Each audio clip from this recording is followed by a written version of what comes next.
สบายดีทุกคนมื้อนี้ก็ลงสวนคนเดียวเนาะใส่กดคนเดียวอากาศก็ร้อนๆเนาะท้องฟ้าแจ่มแจ้งแดดร้อนเนาะมื้อนี้นับตั้งแต่ออกพรรษาแล้วหาเจ้าเนาะเขาแม่นโมดและนางบัวลอยหนี้ไปแล้วคือว่าท้องฟ้าแจ่มแจ้ง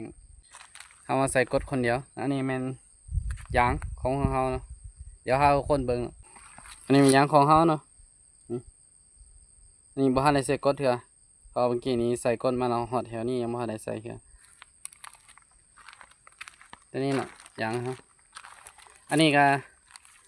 ยาง4 มีดเนาะอันนี้3 มีดเต็มกระตุกหนึ่งเนาะ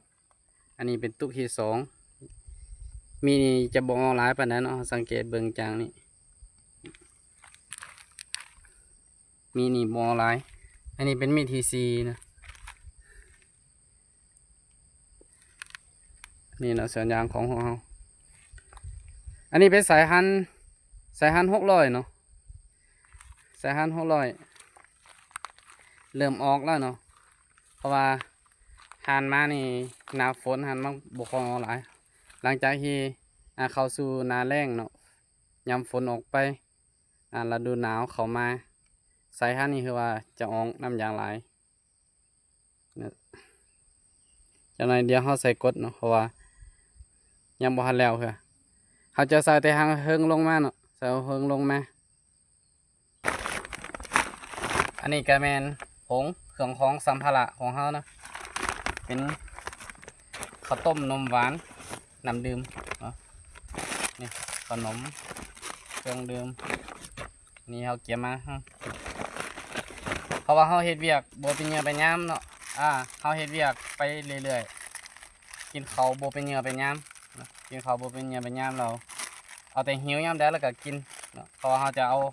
เครื่องของอาหารการกินนี่ใส่หงไปนะเวลาหิวแล้วก็เอามากิน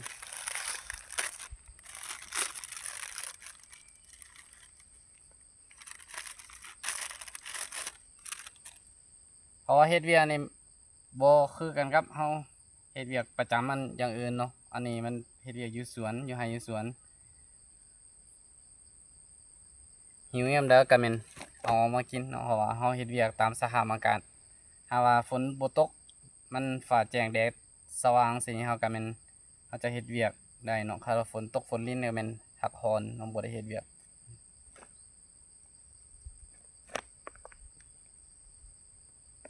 ข้างหลังก็เป็นไร่เขาเนาะทุกคนเนาะเป็นไร่เขาทั้งหมดเลยไร่เขาเมื่อก่อนเพิ่นจะแม่นปลูกไม้สักเนาะปลูกไม้สักแล้วมันราคาบ่ค่อยจะดีแล้วเพิ่นจะตัดออกเนาะเพิ่นตัดออกแล้วเพิ่นเอายางมาปลูกใส่เอายางปลูกใส่แล้วตอนนี้ยางยังน้อยอยู่ยางยังน้อยแล้วเพิ่นจะแม่นเอาเข้ามาปลูกใส่เนาะประมาณปี2 ปีหลังที่ต้นยางใหญ่แล้วก็แม่นจะบ่ได้ปลูกเขาเนาะเนื้อที่ของเพิ่นที่เพิ่นปลูกเขาอยู่จุดนี้เนาะคือ12 ไร่เนาะเพิ่นปลูกเขาเขากำลังอ่าเริ่มสุกเหลืองแล้วเนาะ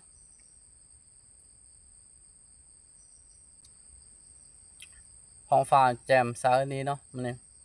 แดดแต่ว่าเฮาเฮ็ดเวียกอยู่กองร่มไม้จะบ่ค่อยร้อนเนาะใส่เสื้อแขนสั้นมาก็ได้เพราะว่ามันอยู่กองร่มกองไม้ยาง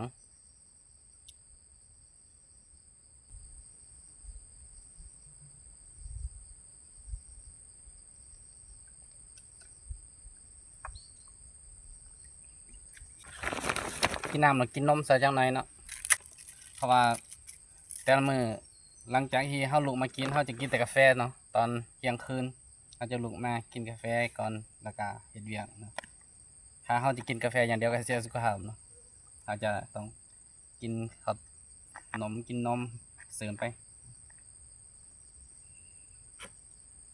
เฮาเฮ็ดเวียกมื้อคืนบ่แม่นว่ามันสิอิดสิเมื่อยเนาะแต่ว่ามันมันก็มีช่วงเวลาในการพักผ่อนเพราะว่าเฮาเฮ็ดเวียกมื้อหนึงก็บ่เกิน4-5 ชั่วโมงพอเฮากรีดยางประมาณ3 ชั่วโมงก็แล้วก็ไปพักผ่อนเนาะแล้วก็รอหาน้ำยางไหลอยู่ประมาณ5 ชั่วโมงแล้วก็มาใส่กดอีกประมาณ2 ชั่วโมงแล้วก็แล้วเฮาก็พักแล้วก็รอรอบต่อไปมื้อต่อไปเฮาก็ไปกรีดอีกเนาะ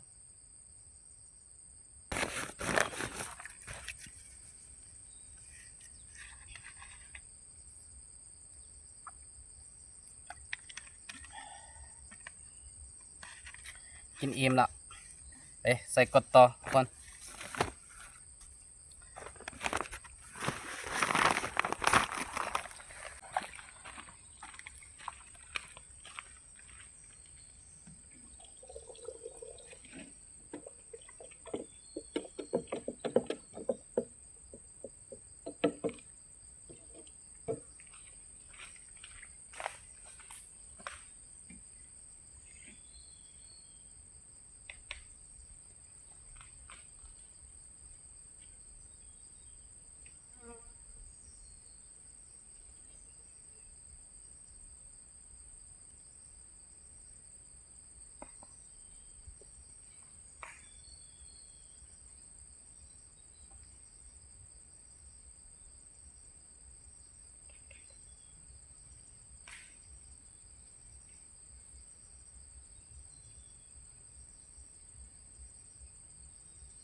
ตอนนี้การ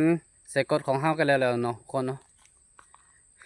เกือบ2 ชั่วโมงเพราะว่าใส่คนเดียวเนาะอากาศก็ร้อนเพราะมันแดดอีหลีเนาะมื้อนี้เนาะเอาสำหรับคลิปนี้เฮาก็จะจบเอาไว้ซ้ำนี้ก่อนเนาะเนี่ยเด้อก็ฝากกดไลค์กด Subscribe แล้วก็คอมเมนต์เข้ามาทักทายกันได้เด้อทุกคนเด้อบ๊ายบาย